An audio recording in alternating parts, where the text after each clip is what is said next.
My name is Daniel Hutchinson, and this is interview 02 for the 30 Years of Mercy Oral History Project. Today, we have the pleasure to interview Shirley Stowe. And Shirley, is that what you prefer how to go by? Yes. Okay, great. Thank you. Well, Shirley, it's good to see you again. We met a couple times over the years, so I'm delighted to be a part of this interview and get your take on the House of Mercy and your experience, and certainly long experience with the House of Mercy. But first off, can you just sort of give us a little bit about your background and your connection to the House of Mercy and your role at the House of Mercy? Sure. It's good to see you as well. I am Shirley Stowe. As you know, I'm 66 years old currently. Grew up in Illinois, have lived in Belmont for many years, since 1985. And I am a nurse. I'm a registered nurse. And my position at House of Mercy remained unchanged for the 22 years I was there as Director of Nursing and Case Manager. Okay, that's a big job you had for a long time. Let me just ask you this. What was your first contact with the House of Mercy, or how did you get involved with them? And do you remember the first person you met, or first residents you met? I do. I get chills already thinking about the history there. Back in 1994, I was a home care nurse. And as part of my orientation, I was taken to the House of Mercy as part of my orientation. Although I had lived in Belmont, believe it or not, I didn't even know House of Mercy was there. I've always said that it's kind of a good thing because it provides a lot of privacy for our residents. But as part of my orientation, as I said, I came to House of Mercy with the nurse that was orienting me. I met Sister Martha Hoyle. She's the first person that I remember meeting, and really had a connection with her right off the bat. So much so, not only to Sister Martha, but just the feeling that I got when I visited House of Mercy. I went home that day and I just kept thinking about it. And so much so that I told the nurse that this was her territory at the time. It was part of her caseload. But I said, if you ever decide you want to give up House of Mercy as part of your caseload, please come see me. She said, oh, no, I love it there. Well, not long after, she came to me and said, I think I'm ready to pass House of Mercy over to you. And so, of course, we talked to our supervisors, and that was no problem. So that was my first connection. And back then, home care regulations were much different. So I actually had all the residents that lived at House of Mercy at that time on my caseload. Of course, the regulations have changed such that that's just, they just don't operate like that. But I had the good fortune to benefit from that. And the regulations were so different back then that I did a lot of, IV antibiotics, blood transfusions, and a lot of things that we aren't able to do regulatory wise today. So obviously I made several visits a week there, depending on the needs of the home, and got to know residents, got to know staff, particularly Sister Martha. And, she had some health challenges back then. And so because of my connection with her, I said, call me if there's something you need. I'm right here in Belmont. So it was sort of an informal relationship aside from my professional relationship as a home care nurse. I say I was kind of a unofficial volunteer sometimes in my off time, because I would go to their fundraisers. I would sometimes take the residents to fundraisers. Sometimes I would take Sister Martha to the fundraisers. Back then, they had a big gala every year. They still have the annual Walk for AIDS. So I remember taking the residents in my own personal vehicle, probably not appropriate this day and age to do that. But back then, it's just the way it was. Mm. So that was my first real connection. Mhm.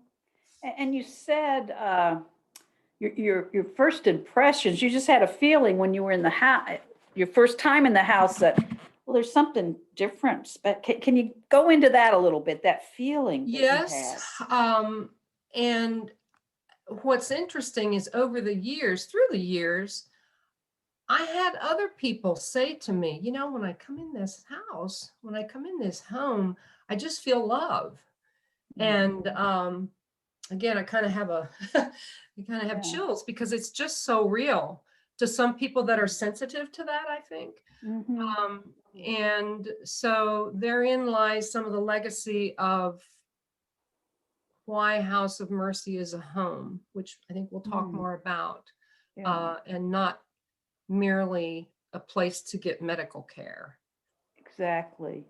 Well, let me ask you that. Why do you think it was important at that time and even now that it's not a medical, it was not intended to be a medical facility. It was Yeah, what was it, a licensed care home? yeah. And Okay. back then, I didn't really have an awareness of the licensure. That really wasn't part of my connection with the Mhm. home. And I know they had to seek licensure. The home is licensed through DHHS, Department of Health and Human Services, Mm. as a family care home. So Yeah. when I explain that to people, I said, think of it as kind of an assisted living, because that's Mhm. in modern times, we could do what assisted livings and couldn't do what skilled facilities do. Back then, like I said, we gave blood. You can't do that sort of thing Wow. now. I think I suspect licensure didn't know what to do with House of Mercy because they were so different. Yeah. I think they probably kind of left them alone. Uh, I don't know the relationship. I know a lot of the regulations have changed, but I think that Hmm. sums that up. Yeah, yeah. But I guess what I'm struck by, you said a couple times, when I think about the feeling I had, and that comes back to you feel chills. I mean, it's the love and It the is. extraordinariness of feeling that in this house. It is. And I know we're going to talk more about it, but it just goes back to um, residents' connections uh, to the home. It's Mhm. something that, I always met with residents, of course, prior to them coming in. And it's just not something that you can explain. People oftentimes didn't have any other place to go. Many times they had been, very oftentimes had just been excommunicated with their families for multitudes of reasons. And, I always told them, when you enter that door, we don't ask a lot of questions you don't have to explain things you're not comfortable explaining about your past.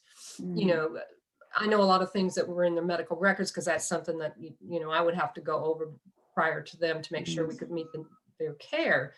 But, and usually a lot of that would unfold because of the residents most of the time just grew to trust Yeah. and subsequently the staff. And once you establish that trust, the relationships and the love, I think they understood the love. It just emulated from the people that are there, because this isn't easy work. And I've always said, staff knows pretty quickly whether they're going to cut the mustard at House of Mercy. Either they love it right away, or it's just not for them. Right. Because it is tough work, but it's Mhm. very special work. And the people that are there because they want to be, because they recognize how special it is. Well, that leads to another question I have. How were people hired? Like assistant or CNAs and that, or people working in the house? Were they vetted pretty carefully to make sure they could fit into that atmosphere? Well, You know, yes. That being said, um, it's really, that's one of the biggest challenges that I had was Mm, finding staff. yeah.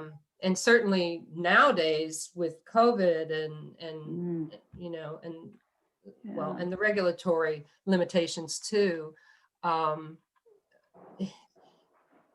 it's tough. Yeah. Um, it Mhm. staffing is tough, and it Yeah. never got any easier. Right. Yeah, I would think. I would think. And like you said, people either loved it or they didn't like it. They knew it wasn't for them. And yeah, maybe Very how you, true. yeah. Speaking of residents, let me ask you this question. In your experience working there, you're 22 years working with many different types of residents. Did you perceive, what did you perceive of their experiences of discrimination, inequality in healthcare, society, poverty, homelessness? What was your perceptions of all that? Well, I've told the story many times when I've gone out and done public speaking about um, the House of Mercy. Um, all credit goes to the Sisters of Mercy back in the late 80s who recognized the Mm, needs of the mhm. time, which was housing for persons with AIDS, Yeah. basically. And that need hasn't changed all through the years. A lot of Mm, things have changed, demographics and whatnot, but the stigmas are still there. mhm, And also because of the values of the sisters in dealing with justice and mm. righting injustices, um, that very much aligned with my heart. Oh, mhm, And when I would see injustice or see stigmas, I just, you know, it's just my nature to advocate. mm. And sometimes advocating is education. Yeah, And right. we would have to, there were times, believe it or not, families wouldn't touch Mm, their loved one at House mm, of Mercy, even if they were mm, dying. And so I always say we lead by example, and I would make a point to hug the resident in mm, front of them. mm, Um, you mm. know, you just wouldn't believe some of the people in the community that said, "Aren't you afraid of catching AIDS?" You know, Yeah. and you know, people that you wouldn't think Mm-hmm. Mm-hmm. ask those questions, but it just made me a stronger advocate. Right. Yeah. Oh, that's beautiful story there. Yeah. Yeah. Because I know today with the pandemic, we're realizing in the racial injustice and we're realizing the systemic inequities that people deal with, and I think the House of Mercy got in on that realization that we've got real systemic discrimination against poor persons, homeless persons, people Well, of color, the whole thing. definitely. And I Yeah. mean, homelessness is a whole nother topic. Oh And, yeah. you know, I have always said the homeless, I'd have to say I'm just partial to them because, you know, it's a very tough population to work with. Mm, They've just typically built up so many walls. I'm talking about chronically homeless people that, yeah. you know, have lived in a tent city and, which by the way, I have visited and taken people to and had Yeah. them, you know, visit their home and have been ostracized for, why would you take them back to their homeless camp in Charlotte? Well, that's where their friends are. Mm-hmm. And you do what you can to um, help them be successful at House of Mercy. And if that means taking them to see their friends from time to time, then that's Mm-hmm. what I did. Right. Um, Good for you. Mm, yeah. Wow. not, well, when we talk about inequities too, you know, because through the years, some of the emphasis that the sisters have placed on undocumented population, we made a Yeah. focused effort a few years ago to reach out and make it known that we were open to taking the undocumented population. Oh. And Mm, that really was a huge challenge when you talk about language barriers. Yeah. And, we had staff, I have very limited Spanish, but, we found a way. Mm-hmm. So, there's been a lot of interesting cases through the years Mm-hmm. dealing with that population. Right. Yeah. Wow. Wow. This gives me chills, when you realize the scope, I think. Let me ask you about HIV, because AIDS is largely, contained, but the HIV population now, and the future of the house with HIV. What do you see as the future of the house? Yeah, we recognize through the years that our occupancy changed. In the early years, we had Yeah. long waiting lists. Mm, Along with that, the demographics have changed. And while we had long waiting lists in the early years, the majority of the population, not exclusive, but the majority were Caucasian, gay, mostly males. mhm, And so through the years, that demographic has changed. And oftentimes they were on waiting lists because they had someone to care for them. More recent years, it mhm, became obvious to me that when someone called and I'd say we'd place them on the waiting list, they couldn't wait. They had to, they were so sick. They waited until they were so sick to get treatment. And I think that's true today. People are so hesitant to be placed that they are usually so sick, sometimes to the point where they would go on hospice care and we wouldn't be able to restore their health. But yeah, it yeah. So with the HIV, even I was thinking with COVID long haulers, could we, would you ever see the house moving away from the HIV well, yeah, focus so I to got that? sidetracked there. Through the years, I always followed the admission criteria, which in the early, well, many years, you had to have AIDS. And, there's people that have HIV and maybe hasn't moved to an AIDS diagnosis that still need Yeah. help. And so I advocated to, my boss, Stan Patterson, who, eventually we brought it, to the board level. And, a few years ago, not only did we open up charity beds, because it used to be you had to have Medicaid in order to come to the house. And that's a whole nother story. But we have 2 charity beds, which opened up lots of admissions. And also, we removed that requirement that you had to have an AIDS diagnosis. So that really, I felt, would open up more admissions. And it's a matter of, I believe, getting the word out. Right. We Yeah. still, there's still people in the community, believe it or not, that think that House of Mercy is a hospice. While we serve hospice patients, it does a lot more than that. Yeah. An example, not too long ago, we had a referral that the patient had a really terrible kind of cancer and needed real intensive chemotherapy. And, I wasn't sure we could do it, but I thought, this is an opportunity to branch out. And, Right. and not only that, he spoke Spanish only. He there was just a lot of challenges. But, we made that admission happen. And, I made a lot of contacts over at Levine Cancer Center. And, it's about getting the word out. And, that patient eventually got better and was able to leave the home and go back to work. Wow. And he was on his deathbed when he came to us.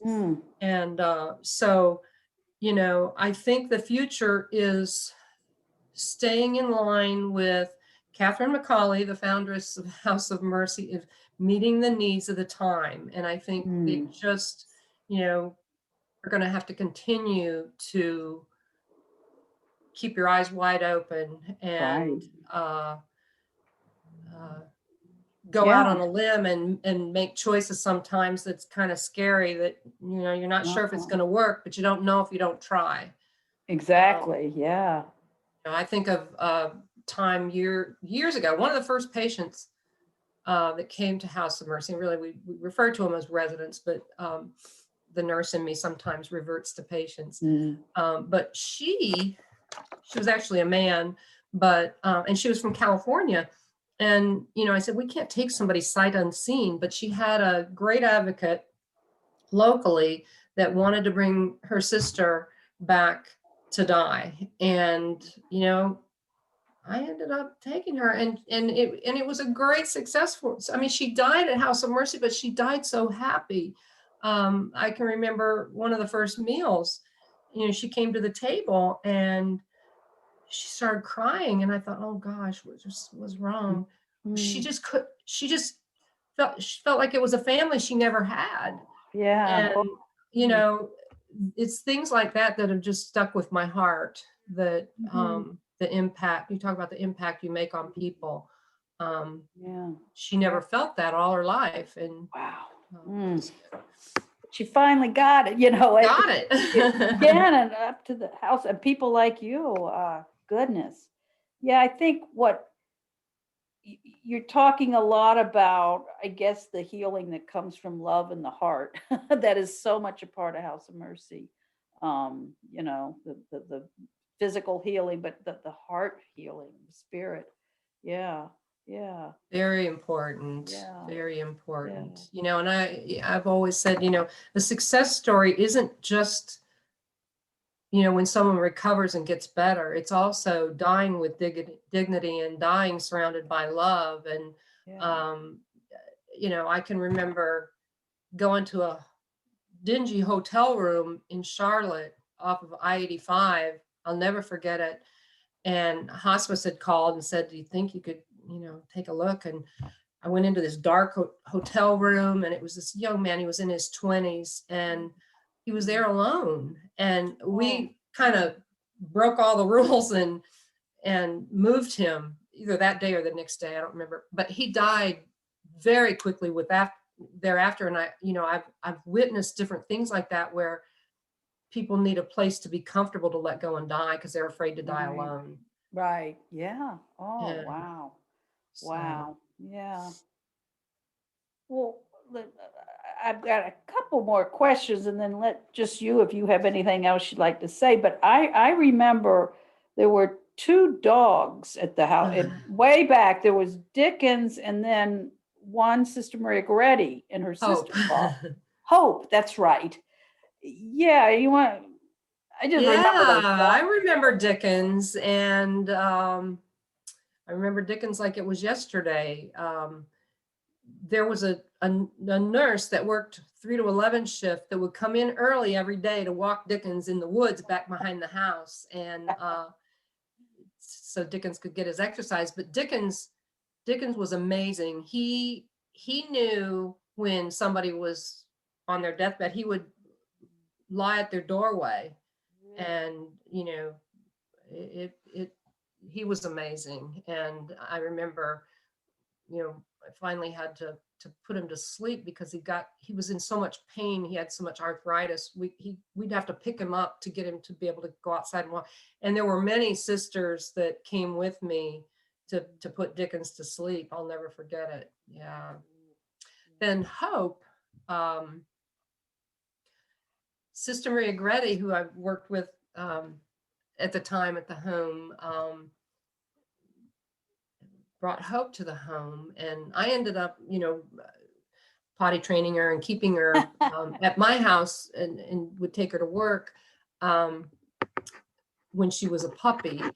And unfortunately, Hope was, fortunately or unfortunately, Hope was very protective and would go to the door and bark and growl and whatnot. And I think there were probably visitors that may have taunted her, to where she, people would be afraid to come in. She wouldn't have hurt anybody. She was just being protective, but it just wasn't the presentation that we wanted. We didn't want people to be afraid. Right. And so we ended up, we had a volunteer at the time, Steve, who I mean, he's still connected to the home, became a friend over the years. Steve adopted Hope and would bring her to the home, and from time to time when he came to volunteer, because he used to come and repair things and whatnot, still does. But every time I would see Hope, and there was a period where I hadn't seen Hope in a very, very long time. I mean, it's a matter of years.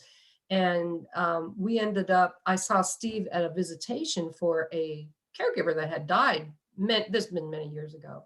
And Hope was in Steve's truck. And when she saw me, she just went nuts. So, there's some things that animals even don't forget. It was very sweet, but Hope was a sweet, sweet dog. She died. A very old dog, but she had a good life. Yeah. Oh, yeah. Yeah. Well, just two other questions, and then what do you have a memory of when you most laughed? When I most laughed? Laughed and had a great time, and when Oh you were gosh. most sorrowful? We clapped and had a great time all the time at the home. And I think that's another thing that made House of Mercy makes it a home. And we have fun being silly, just like you would with your sisters and brothers. Incidentally, speaking of that, oftentimes residents would start calling me mom, and I didn't really think anything of it, but it was kind of like being the leader of the home, and the staff was every bit as important as my role. They were more like sisters and brothers. Yeah. But Right. that always tickled me when somebody would call me mom, and it just kept calling me that as long as that person was there. Right. But we had fun all the time, and acted silly, and we have a recreation person that does activities, but even just with we have birthday parties. Birthdays are a big deal at the home. Always have a celebration if the resident is okay with it. But it was just so many times, going to look at Christmas lights, going to movies. I didn't get to do a lot of those fun things, but I'm hoping when COVID goes away that I'll be able to be a volunteer and do some of those things that I never got to do with residents, and they know that I'm waiting for that. Right. Yeah. So it's hard to pinpoint just one time, because there's so many. I just feel like I left a happy home. Yeah. It is. How about the sorrowful times when perhaps I'm thinking when residents would die? The sorrowful times. Yeah, losing a member of the house. Yeah, those times were tough. Um, I have a lot of hospice background, and so I'm very comfortable with hospice patients, and feel that it was always such an honor to take that final journey with residents, and sometimes their families, if there were families there. So I gained odd as it sounds, those times gave me so much gratification and energy. And being able to help staff and other residents process that. And certainly I wasn't the only one to do that, because I would feel grief oftentimes too. But we would partner with hospice and have them come in to do grief counseling sometimes. I think the most difficult is other residents. That's what I always worried about. Other residents that had shared the home with this particular resident. Whether the resident had been there a long time or a short time, it's still a death in their home. And some, especially some of the residents that have been there longer, I've observed maybe some coping mechanisms where they kind of get in a shell and don't allow themselves to get close sometimes, if that's even possible, but I believe it is. So, you know, I always tried to explain to a potential resident when I would go visit them before they made the decision to move in, to explain to them that we do serve people that if they were coming in to try and get their health back, that we also serve people that need a final resting place. And I would say, you know, we're all, myself included, going to need that at some point in our life. So just be aware that it is something that occurs, so that, you know, it wasn't too, you know, a shock, like, oh, I didn't know you did that here. Because everybody does need a place to rest too. And we always tried to go if there was a funeral, or and sometimes if they didn't have a funeral, we would have our own little memorial facilitated by Sister Carmelita in the living room, and residents that wanted to come, we could share. And I think that's a very important part of the grieving process, is kind of acknowledging and experiencing the grief.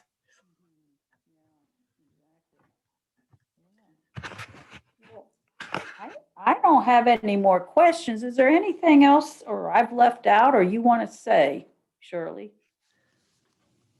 Part of this history. Just, you know, I just would be remiss if I didn't mention about, you know, I think the legacy of House of Mercy lies with the 341 people that have been served so far, whether that's people that have passed away or that have maybe been able to start a new life because of their restored health and their connection to services and their connection. You know, it wasn't uncommon if they didn't have benefits, I would help them apply for disability benefits. So not only did they have, in many cases, restored health, but they had financial security in one form or another. Wow. And access to medical care. So wanted to say that. Yeah. And I just also just would like to just say, you know, thank you for the opportunity of letting me be part of this, because House of Mercy is forever in my heart. It's in my family's heart. It has allowed me to continue to volunteer in different ways, even after my retirement. I've, you know, been an advocate for the underserved population and equal access to medical care. And I've connected now with a research project that I serve on a panel that hopefully, just me, a teeny part, but that I think will have impact even on healthcare nationally. So, Wow. you know, it's just, yeah. You know, I want to carry on that legacy that the sisters expect, and, you know, be an advocate, continue to be an advocate for the marginalized. Oh, wow. That is beautiful. Yeah. Good for you. Well, you're an example. You're a heroic example. If I may say so, but that's Well, a thank you, real but you know, example. it's not me. It's, and I've also said this many times, the work that is done at the house is really God's spirit working through our hands. And Right. so to God be the glory. Yeah. One question I had: when did you retire from House of Mercy? I retired the end of May of 2020. Wow. Oh, okay. Wow. Yeah, and it's been hard because I fully anticipated staying involved. I mean, I know I need to keep my distance in some ways to give people, you know, I don't want to be in the way. But I really miss the residents. Yeah. And so I hope I can be involved in some way moving forward. Well, thank you very much, Shirley, and thank you, Ellen, and thank you for your time. I think we've got, you know, you've given us some great material today, and it's really been wonderful to hear your story and experience. And 341. That's just a remarkable number. That's just really. Thank you so much for agreeing to do this project for the house. Oh, you are welcome. Glad to do it.